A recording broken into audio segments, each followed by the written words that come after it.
kami akan membuat tugas sejarah, yaitu vlog tentang budaya Jepang yang masih bertahan di Indonesia hingga saat ini. Sebelumnya, kami akan memperkenalkan diri. Nama saya Kenza Mariana.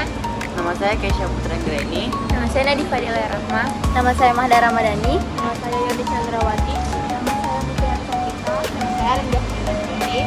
Yuk kita lihat videonya. Ada faktor pengaruh masuk dan turunannya sisi ada konteks di mana pertama kali masuk ke Indonesia pada tahun 1969. Dia tuh mendirikan restoran pertama kali di Indonesia di Jakarta tempatnya, yang bernama Tegawa. Jadi didirikan oleh seseorang yang bernama Hikuchi Shurutake. Persebaran penyebaran budaya Jepang, populer Jepang, itu termasuk kuliner, juga mempengaruhi meningkatnya masyarakat terhadap makanan Jepang. Kemudian budaya populer Jepang yang masuk ke Indonesia itu memicu sikap konsumsi terhadap kuliner Jepang sebagai bagian dari gaya hidup. Nah, selanjutnya ada jenis-jenis sushi.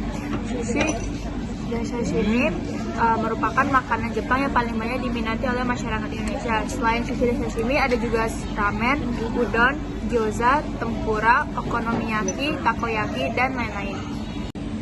Jadi dampak sushi terhadap Indonesia itu yang pertama adalah bidang kuliner. Sushi yang memperkaya ragam kuliner di Indonesia dengan menambahkan makanan sehat dan bergizi berbasis ikan dan nasi cuka, yang memperbanyak alternatif baru bagi masyarakat untuk konsumsi sehari-hari. Selanjutnya itu ada pengaruh budaya asing pada sushi ataupun makanan Jepang yang ada di depan aku ini. Pengaruh budaya asing itu di mana budaya sushi ini dapat diterima oleh masyarakat Indonesia tanpa menghilangkan, jadi budaya asing ini dapat diterima tanpa menghilangkan unsur-unsur budaya kita sendiri, budaya kita yang asli. Contohnya kita tetap dapat mengkonsumsi sushi pada hari-hari tertentu, namun pada hari-hari biasa kita tetap lebih sering mengkonsumsi makanan Indonesia. Lalu juga dapat memperkuat hubungan ekonomi dan juga budaya antara Jepang dan juga Indonesia. Sedangkan dampak negatifnya itu dapat menjadi ancaman bagi para pedagang kuliner lokal. Pasti adanya ancaman ataupun perlawanan antara pedagang kuliner lokal dan juga pedagang kuliner Jepang. Jadi pasti ada ancaman tersendiri bagi para penjual kuliner khas Indonesia. Nah, selanjutnya pengaruh sushi itu di Indonesia tidak hanya juga terbatas pada aspek kuliner, tetapi juga berdampak pada gaya hidup, ekonomi, dan hubungan budaya antar kedua negara. Nah, sushi yang ada itu awalnya disajikan secara eksklusif, namun sekarang sudah menjadi bagian dari keseharian masyarakat di Indonesia dan rasanya sudah disesuaikan dengan selera lokal orang Indonesia. Jadi sushi yang ada di Indonesia sudah dimodifikasi menjadi lebih cocok untuk lidah kita, para orang-orang Indonesia. Nah, jadi ada juga dampak positif terkait masuknya sushi ke pasar kuliner. Nah, jadi dampak positifnya itu berupa kemajuan kuliner, terus itu peluang ekonomi dan juga gaya hidup sehat.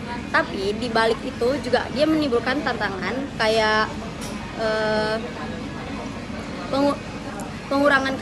pengurangan keanekaragaman kuliner Indonesia ataupun lokal. Terus itu juga potensi masalah kesehatan, serta kita tuh juga perlu mengawasi lokasi ataupun lingkungan yang berdampak dan juga harus diatur dengan baik.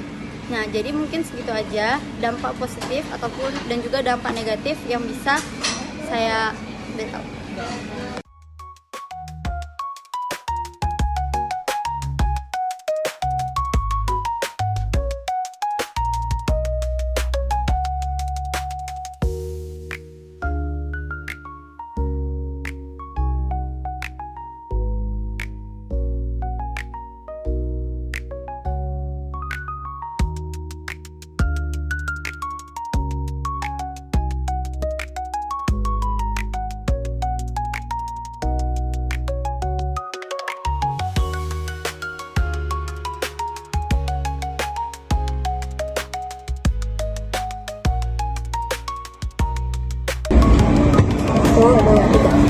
kasih udah nonton video vlog kami. Maaf bila ada salah kata. Dadah semuanya. Dadah.